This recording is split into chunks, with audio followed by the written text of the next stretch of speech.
the living shit out of the Indiana Fever. So Indiana Fever, and it's been my belief that they will freaking fire everyone.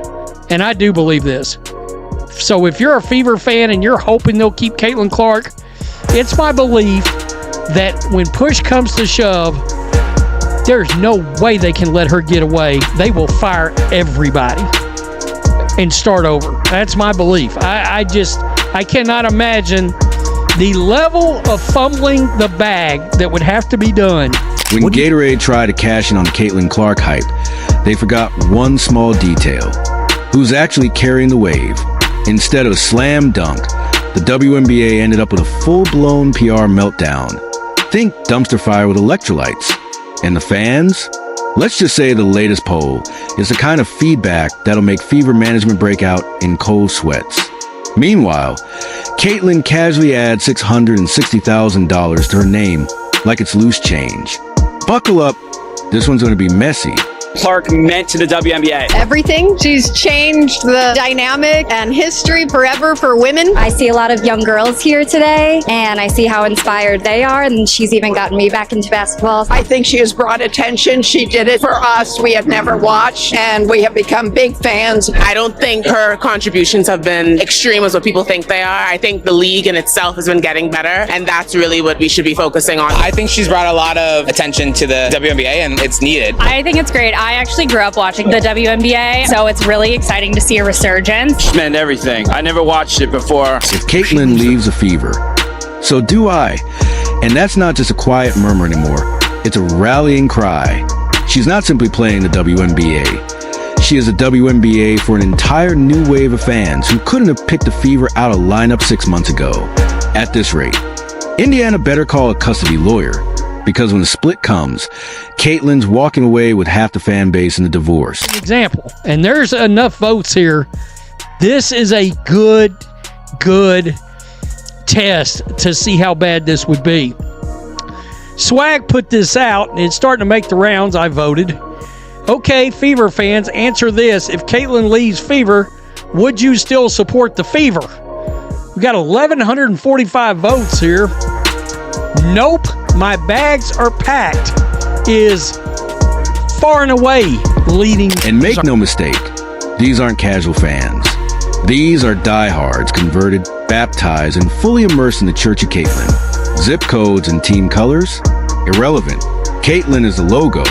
Her jersey is in uniform. It's a GPS wherever she goes. They'll follow. The loyalty isn't to Indiana. It's to her. The rest of the roster? Love them. Respect them. Heck, I let them cook me dinner. But this is Caitlin's show. At this point, I'm buying stock in Powerade just to hedge my bets. Letting her cook. Me dinner. I'm buying Powerade stock. Is it a play on like women shouldn't? No, they didn't do it on purpose. There's no way. How you came up with this and not in the back of your minds like, oh, they're just gonna be like, oh, it's women. She just needs to cook. Didn't think about that in the PR room. I'm a big advocate of when the lights go down and it's time to pick between a franchise and the phenom who made you care in the first place. There's no debate. It's double C or bust. And right now, Fever fans are sweating because it's looking a whole lot like bust. Not because Caitlin's failing. She's doing exactly what she was drafted to do. Draw ratings, sell out arenas, and drag this franchise into something that finally resembles professional basketball. The issue? The only person who doesn't seem to realize it might just be her own coach. Listen, NBA players make 50% of revenues. WNBA players make 9%. And now the merch sales are up 500% and attendance is up, 40%. So they're going to get a raise. There's no question. And I don't really care that the previous 25 years they didn't make a lot of money or lost money. I don't care. They're in the middle of a negotiation and they're on a heater. So it doesn't really matter. I've said this before. I made an investment for 5 years and it lost money. And I got about 6 months left in the investment. And in the last 6 months, they started making cash. I'm not bailing on the investment. I want to finally get my money back. So they're going to get a raise. They're finally turning a corner. But and negotiating in any business is all about current momentum. It's not about 12 years ago. It's about current momentum. Because somehow the game plan sounds less like empower your superstar and more like, maybe next quarter. Which would be funny if it weren't tragic. Spoiler, they're not winning. They're losing and losing ugly. Yet after the game, the script never changes. One player goes 2 for 14. Couldn't hit water as she fell out of a boat. And the coach's reaction?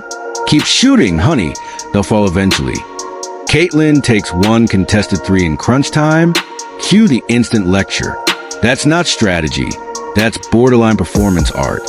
Fans aren't blind. They see the slow motion sabotage. They know exactly who's being stifled. And they're not here to watch the only reason they bought tickets get undercut by her own bench. The message has been sent loud and clear more times than a WNBA highlight on ESPN3. If Caitlin leaves, we leave. Clark is a media driver. She is a ratings driver.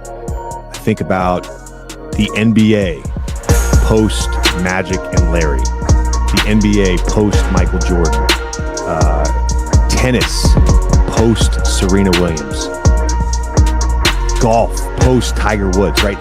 There are certain athletes that drive the sport more than others. And that's not to take away from anyone else drafted tonight. That's not to take away from the other incredible superstars in the WNBA right now. This isn't just fandom, it's migration. And Caitlin Clark is the monarch butterfly. These fans aren't hauling fever merch. They're hauling portable allegiance. They don't care if she lands in New York, Vegas, or the Bermuda Triangle. They're following. Team changes the name, city, or rebrands as the toilet paper tornadoes. Doesn't matter. If CC's on the roster, they're all in. This isn't a fad. It's a full-blown phenomenon, and fever management should be terrified. These fans aren't being dramatic. They're being honest. Caitlin's the reason they tuned in at all. Not the league's marketing, not the promos, not the Instagram reels. It was one Iowa kid with Steph Curry range, court vision from another planet, and the charisma of a late-night host. She made women's basketball must-see TV. Now, picture choosing to sideline that. It's like discovering a gold mine, then paving over it to build a strip mall. 0 cents. And the investors are furious. Yes, fans respect the rest of the roster. Nobody's erasing them. But without Caitlin, the spotlight doesn't just dim, it vanishes. T-shirts don't bother me. But why do you take a shot at the Golden Goose, Caitlin Clark? You guys were flying before she arrived on one of those airlines that made you pay for a cup of water. One of those airlines that is the planes are the color of a highlighter. Now you're flying private. Okay, if you're in a band and you're staying at the Motel 6 and you add a band member and now you're at the Ritz-Carlton, keep your issues to yourself. The worst part?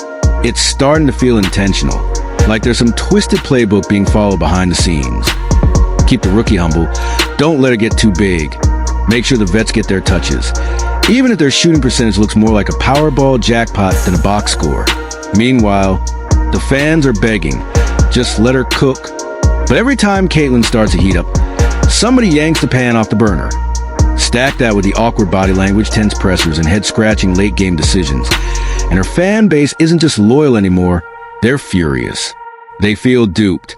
You can't plaster her face on every product from Gatorade to garden hoses. Hype her as the savior of the league. And then treat her like a glorified decoy once the ball tips. That's not strategy. That's sabotage in slow motion. And here's the nightmare scenario. If Caitlin walks, so do the fans. The WNBA goes from packed arenas and record-breaking ratings to empty seats and silence. 1 week it's must-see TV. The next, reruns of Ninja Warrior are pulling better numbers.